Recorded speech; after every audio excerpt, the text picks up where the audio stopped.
Welcome back, everyone, to this deep dive from the Tech Talk English podcast. Today, we're tackling a topic straight out of sci-fi, but landing firmly in reality. AI humanoid robots. We're going to try and sift through, what's just hype, what's actually working now, and maybe touch on the bigger questions. What happens when we build machines that look like us? It really is fascinating territory, isn't it? Yeah. There's definitely a mix of excitement and maybe a little nervousness out there about these robots. Absolutely. So let's dive in. Okay, first question. Why humanoid? Why make them look like us? I mean, if you just need a job done, like sorting things, wouldn't a purpose-built machine, maybe with wheels or tracks, be, simpler, more efficient? That's the core question, yeah. Yeah. And the short answer is familiarity. Or maybe adaptation is the better word. Think about it. We've built our entire world buildings, tools, interfaces Or humans. for humans, with human bodies in mind. Right, like stairs, door handles. Exactly. Yeah. So it's actually easier in many ways to design a robot that can navigate our pre-existing world, climb those stairs, open that door. Than it is to rebuild the whole world for different kinds of robots. Precisely. The robot adapts to us, not the other way around. Okay, that makes practical sense. But it also brings up the symbolic side, doesn't it? Like with Sophia, the Hanson robotics robot. That felt like a big moment. Oh, absolutely. Sophia was a perfect storm in terms of public perception.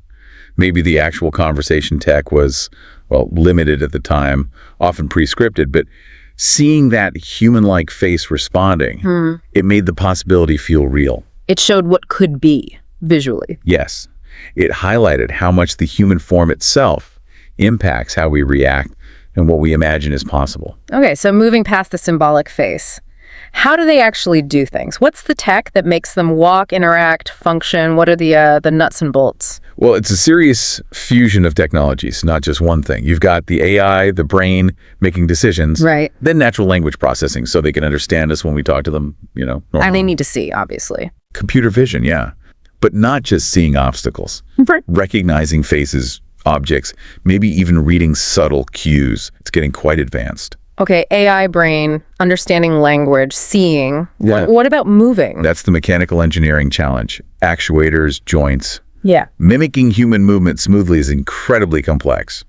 And underpinning all of that, sensors, tons of them, for balance, touch, orientation, like tiny gyroscopes, helping them stay upright. So it's the AI, the language, the vision, the mechanics, and the sensors all working together in real time. Exactly. And the progress is just staggering. Think about it.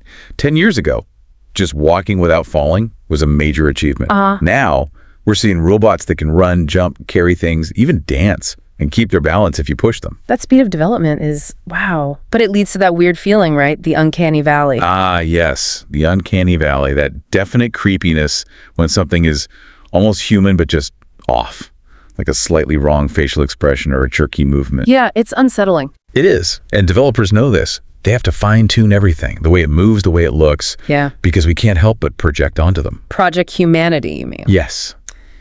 And that leads to this fascinating paradox. Okay. Intellectually, we know it's a machine. It's code, metal, plastic, a tool. Right. But the moment it starts looking and acting too much like us, emotionally, we react differently. We start treating it almost like a being. Like people naming their robot vacuums. That's a simple example, yeah. Yeah. Or remember that video of the robot dog being kicked for a stability test? People were genuinely outraged online. Yeah, I remember that. They felt it was being hurt. Even though they knew it was a machine. That emotional switch is powerful. We see something that resembles life, and our empathy kicks in, whether it's logical or not. So, wrapping this up, these humanoid robots aren't just engineering marvels. They're kind of mirrors, aren't they? In a way, yes. They're built to fit our physical world, but they also plug directly into our psychology. The main takeaway, then, is this blend, advanced tech meeting human psychology, all designed to integrate into our lives. It is. And that leaves us with, maybe, a final thought to chew on. Go for it. Well, if our sense of connection, our trust, our empathy increases as these robots become more realistic, what happens when they become so realistic? We genuinely can't tell the difference. When you can't visually distinguish between an advanced humanoid and a person right next to you, what does being even mean then? Where's that line? That is definitely something to mull over. A big question for the future. Thank you for exploring that with us today. And thank you all for listening to this deep dive. If you found this interesting, please do like, share, and subscribe to the Tech Talk English podcast channel on YouTube. It really helps us out. We'll see you next time.